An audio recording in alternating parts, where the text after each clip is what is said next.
میرا نام طاہر احمد ڈار ہے اور بیسیکلی میرا جو تعلق ہے وہ فاروق آباد سے ہے، شیخو پورہ کے ساتھ ہی جو شہر ہے، اور کالج میں اسسٹنٹ پروفیسر ہوں لوکل کالج میں۔ جہاں تک ہمارے قادیانیت میں شامل ہونے کا تعلق ہے، 1905 میں ہمارے دادا جان نے جو پہلی بیعت کی تھی، اس کے بعد یہ سلسلہ انورڈ چلتا رہا ہے نسل در نسل، لیکن ہم میں سے کوئی بھی جو ہے وہ قادیانیت کو چھوڑنے کے لیے تیار نہیں تھا۔ بس جس طرح کہ وہ کہتے ہیں کہ ایک گھر میں جب انسان پیدا ہو جاتا ہے تو پھر وہی عادات و اطوار اور وہی سوچ جو ہے وہ ڈیولپ ہو جاتی ہے، تو ہمارے اندر بھی وہی سوچ تھی، لیکن آہستہ آہستہ پھر یہ ہوا کہ خدا تعالیٰ نے ہدایت کے راستے کھولے۔ بہت ساری چیزیں جو آبزرو کرنے کو ملی جماعت کے اندر، میں نے ساری چیزوں کو قرآن مجید کے حوالے سے کمپیئر کر کے تو اپنی جو میں نے تحقیق کی، میں اس نتیجے پر پہنچا کہ یہ اس کلٹ کا، اس سسٹم کا اللہ اور اس کے رسول کے ساتھ کوئی تعلق نہیں ہے، یہ بالکل اس کے اگینسٹ ہے، اور ان کا جو سسٹم ہے یہ تو ٹوٹلی جو ہے وہ کہہ لیں کہ وہ یہودیانہ طرز عمل ہے ان کا، یہ صرف اور صرف پاکستان کے خلاف بولنے کے لیے اور اسلام کے خلاف جو بولنے کے لیے اس کو کھڑا کیا گیا۔ اس کا اسلام کے ساتھ کوئی تعلق نہیں اور مسلمانوں کے ساتھ ان کا کوئی تعلق نہیں۔ تو عرصہ 20 سال سے میں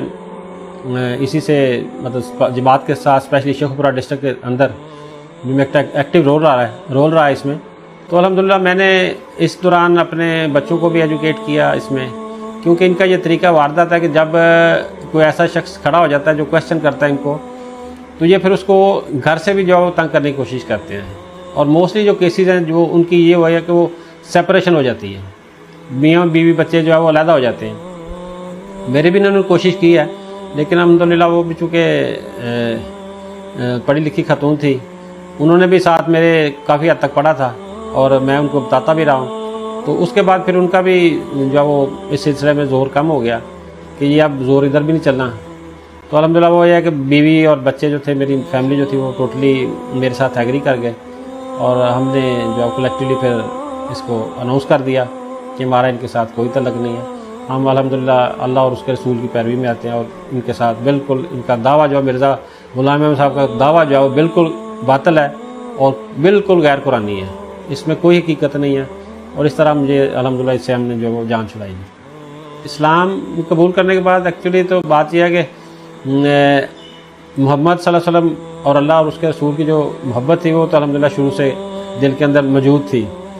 تو لیکن وہ ایسے محسوس ہوتا تھا بعض دفعہ کہ ہم جو وہ کسی رکاوٹ ہے ہمارے درمیان تھوڑی بہت جو ہے نا موجود ہے۔ تو جب سے میں نے یہ کیا، میں نے 22 فروری 2019 کو یہ اناؤنسمنٹ کیا تھا ان سے علیحدگی کا، میں اور میرے بچوں نے، تو اس کے بعد سے ایسے محسوس ہوتا ہے کہ جیسے ہمارے درمیان پردہ حائل نہیں ہے، الحمدللہ کہ جیسے ہمارا براہ راست اللہ اور اس کے رسول کے ساتھ جو تعلق قائم ہو گیا۔ جو بھی قادیانی ہیں ان کو میری یہ سجیشن ہے کہ ان کی کتابیں پڑھیں، اور کتابیں چلو جو انہوں نے ایک لمبا چوڑا سلسلہ جو کھڑا کیا ہوا ہے، تو عام آمدی یہ سمجھتا کہ یار سب سے پہلے تو افورڈ نہیں کرتا نارملی اتنی بکس لینے کی، تو ساری نام ہی صحیح، لیکن کم از کم جو علماء حضرات نے یا جو مسلمان حضرات نے جو یہ بکس کے اندر سے جو نکالی ہوئی ان کی چیزیں، جو کویسچن ریز کیے ہوئے ہیں، صرف ان کو ہی پڑھ لیا جائے تو میرے خیال میں وہی سفیشینٹ ہو جاتا ہے ان کے لیے، اور اس سے ان کا چہرہ بالکل کلیئر ہو جاتا ہے کہ ان کے اصل بتانے والے قائد کون سے ہیں اور پریکٹیکلی ان کے قائد کون سے ہیں۔ باقی الحمدللہ اللہ تعالیٰ نے جب روشنی دکھائی ہے تو زندگی کا مقصد ایک ہی ہے الحمدللہ، کہ ایک تو یہ اس کے لیے کام کرنا ہے، انشاءاللہ اسلام کے لیے کام کرنا ہے، اور جو حقیقی قرآن کی تعلیم ہے اس کو لوگوں تک پہنچانا ہے۔ اللہ تعالیٰ سب کے لیے راہ ہدایت جو سب کے لیے جو قائم کر دے، سب کے لیے اللہ تعالیٰ جو بہتر سامان پیدا کرے۔